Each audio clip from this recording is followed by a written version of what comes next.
Hey guys, thank you for checking out our YouTube channel. My name's Sean Ullers. I'm the founder and chief instructor of Pinnacle Combat Arts. I'm an expert in military combatives, Bruce Lee's Jeet Kune Do, Filipino Kali, Silat, several grappling arts, and advanced tactical firearms. Today, we're gonna be working on Contra Sumbrada, part 1. Let's get started.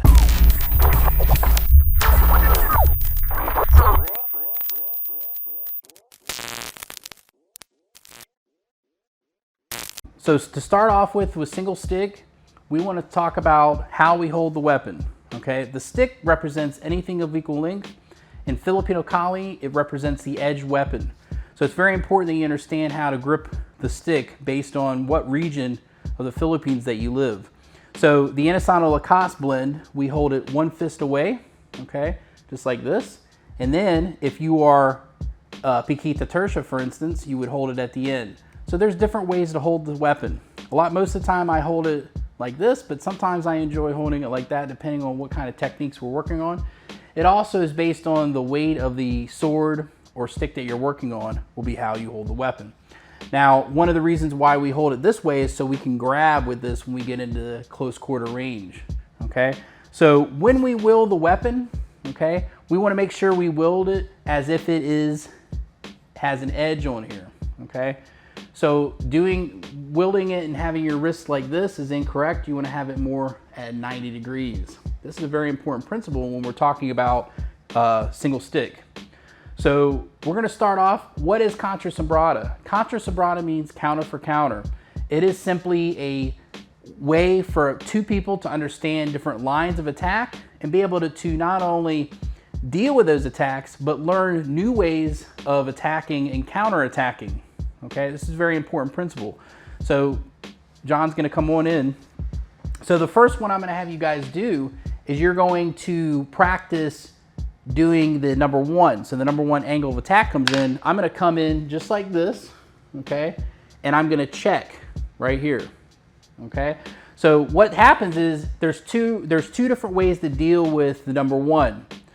If you're prepared for the number 1, you will be able to capture that number 1 way earlier. In other words, right here, before it starts to come in, be able to cut the hand, okay?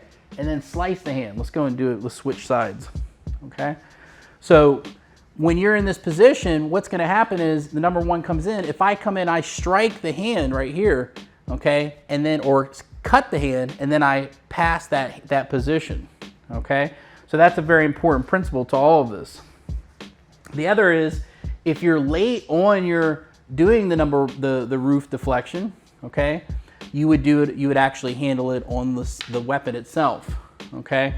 So how do I do the roof? The roof, I call it a roof deflection. Some people call it a roof block. The roof block is simply, you're bringing the weapon up at this angle here. You want to think of it as more of a deflection, okay, or a slicing motion, like an arrow going in to go into their target. So when I bring my hand up like this, my hand comes right in the center, just like that. So when he gives me the number 1, I go 1, and then I check, just like that. So 1 and 2. I'm gonna bring the weapon all the way around my head and feed the number 1 back to him, okay?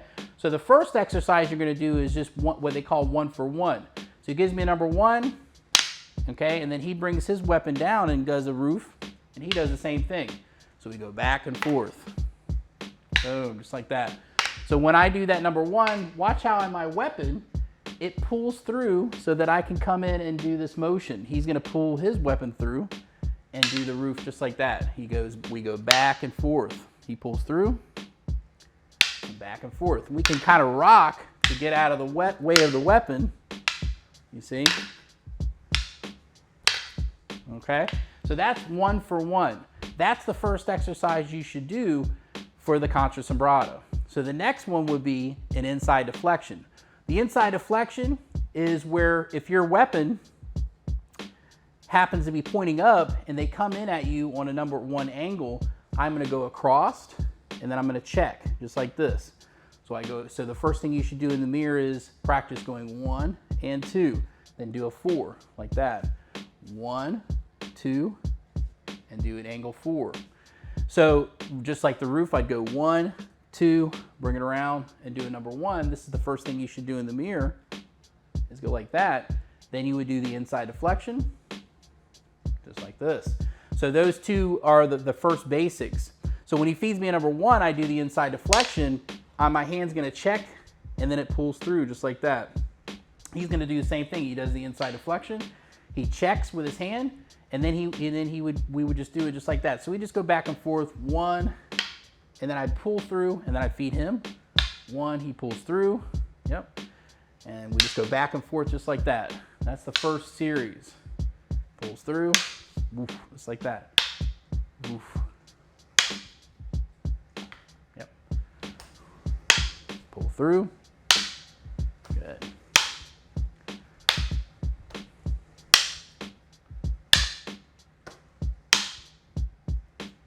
Okay, so then what we do after we get that down, now we can take those two and combine them together. So he gives me a number 1, okay? I do the roof, okay? And then I bring the hand around and he does the inside deflection. Let's do this from this angle now, the other side. So 1, he does the inside deflection, okay? And he pulls through. So I could do the same thing. I could do the inside deflection and then I pull through. He does the roof, yep. And then I do the inside deflection. See that? And I pull through. So he does the roof, I do the inside deflection, and I pull through.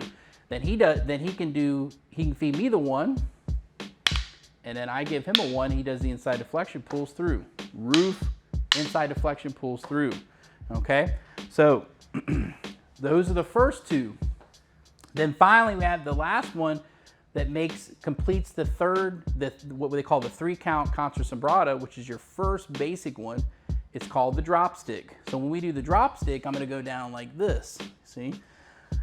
Now we're gonna talk about footwork here in a minute, but before we do that, let's talk about, so we have the drop stick, just like this. So I'm gonna bring it down. I wanna make sure that the angle of my stick is at a diagonal down. You don't wanna point it all the way down, just like this. You wanna think of it as when the action comes in, it's a wedge. You drop, you're wedging.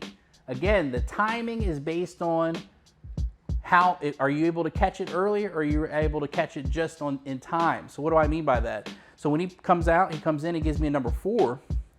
So if I'm late, I'll do the weapon. I'll engage the weapon and I'll slide my arm across and check. If I'm early, I can hit the hand and then check the hand. Okay, and what happens when we hit the hand? A lot of times, or cut the hand, the stick will drop, and then we are able to follow up to no longer a threat. That's a very important principle to this. So the first one is, if I'm just on time, I'm gonna engage the stick. If I'm early, I hit the hand, and I smash the hand and I check. We always wanna check, why? Because there's momentum coming. So we have to keep that in mind when we're doing this exercise. We'll do the exercise of the drop stick, okay? So when he feeds me in the number 4, I drop stick. And this one, we're just gonna isolate it. My right foot goes back diagonally, and I go to this position. Okay, so you're gonna practice that, all right? So finally, we're gonna combine all these 3 movements together into one. He feeds me the number 1, he does an inside deflection, then I do a drop stick. Then I feed him, he goes 1, 2, and then he's gonna do a drop stick. So he feeds me 1, 2, and drop stick.